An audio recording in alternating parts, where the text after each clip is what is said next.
Ya, Assalamualaikum warahmatullahi wabarakatuh. Selamat pagi semuanya. Ya, untuk kelas 10, saya akan memberikan materi tentang struktur.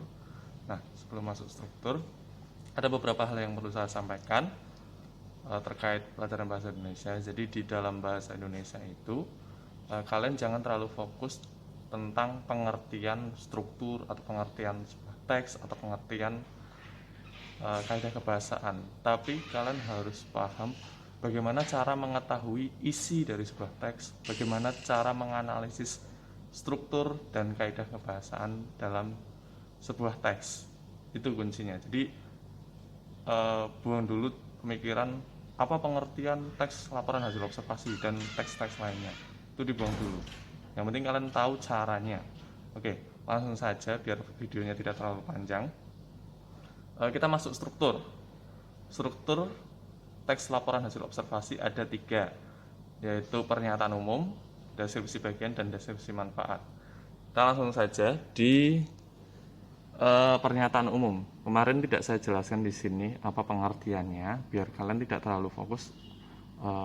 Dalam artian saya hanya akan mengajari cara menganalisisnya. Nah, gini, struktur di sini semua teks bahasa Indonesia punya struktur atau unsur-unsur lah, dalam artian ini itu harus urut: pernyataan umum, deskripsi bagian, deskripsi manfaat. Jadi harus urut. Berarti pernyataan umum harusnya posisinya pasti di awal teks atau di atas. Deskripsi bagian itu di bawahnya pernyataan umum, kemudian deskripsi manfaat itu bagian yang terakhir. Nah, pernyataan umum itu berisi penjelasan umum tentang topik atau tentang judul yang dibahas. Nah, deskripsi bagian itu deskripsi yang lebih detail atau lebih rinci dari pernyataan umum tadi. Kemudian deskripsi manfaat itu penjelasan atau mendeskripsikan manfaat dari topik yang dibahas ya. Jadi manfaat dari topik yang dibahas, bukan manfaat teks LHO ya. Nah, kita langsung ke praktik saja biar lebih mudah. Di sini saya akan mengajarkan cara menganalisis teks LHO, strukturnya ya. Nah, yang paling mudah itu kalian analisis bagian pernyataan umum dan deskripsi manfaat dulu. Pernyataan umum posisinya kan pasti di atas. Kita cek aja yang di atas. Nah, di sini otomatis perkiraan kan kalau nggak paragraf 1 ya paragraf 2 atau paragraf 3 bisa jadi ya, kita tidak bisa tahu, atau mungkin hanya cuma 1 kalimat 2 kalimat bisa jadi. Nah, di sini pernyataan umum itu memiliki ciri-ciri. Dia biasanya ada kalimat yang menerangkan kalimat definisi.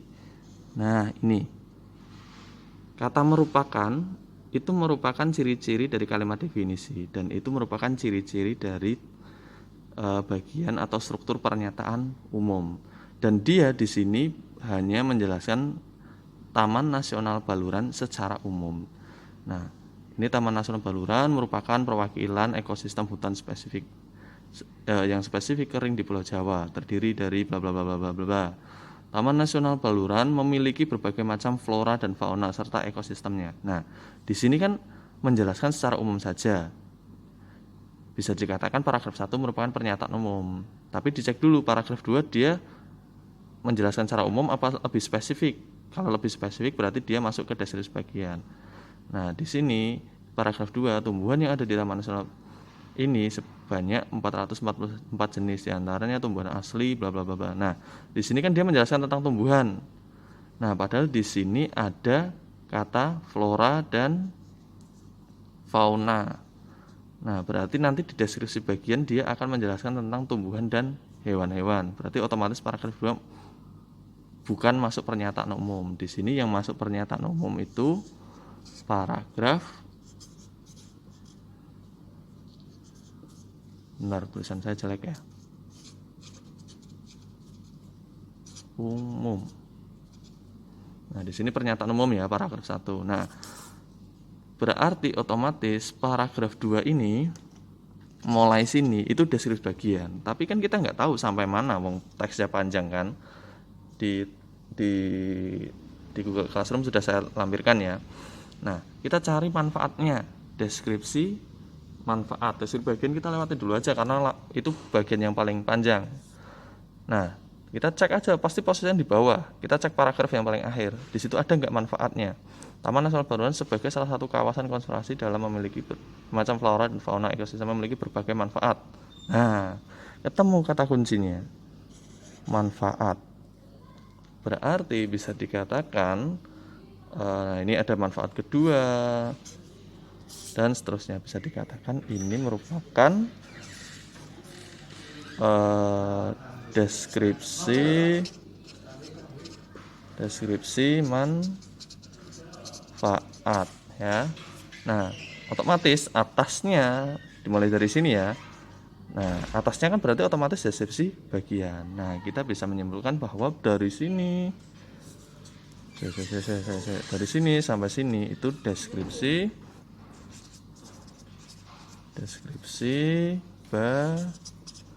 bagian gitu. Itu cara menganalisis struktur teks laporan hasil observasi. Atau mungkin kalian mau urut dari pernyataan umum dulu dicari, deskripsi bagian dicari, kemudian deskripsi manfaat dicari, ya tidak apa-apa. Itu hanya sekedar teknis caranya saja ya, biar lebih mempermudah. Nah, gitu ya. Itu untuk struktur. Nanti di teks-teks yang lain juga sama, ada struktur, ada kaidah kebahasaan. Nanti kalian pasti tugasnya hanya akan mencari struktur, menganalisis struktur, dan menganalisis kaidah kebahasaan. Begitu terus menerus sampai teks-teks yang lain. Jadi kalian harus bisa menganalisis struktur, mana yang merupakan struktur pernyataan umum, mana yang merupakan deskripsi bagian, mana yang deskripsi manfaat. Dan nanti kalian tahu alasannya kenapa. Di situ ada ciri-cirinya. Nah, di deskripsi bagian kan ada ciri-cirinya, dia menjelaskan secara rinci.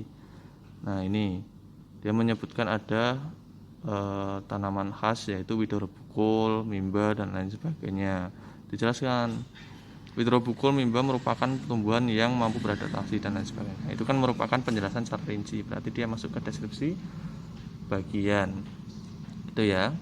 Nanti untuk cara menganalisis kaidah kebahasaan nanti di video selanjutnya. Oke. Untuk saat ini cukup dulu. Terima kasih. Wassalamualaikum warahmatullahi wabarakatuh.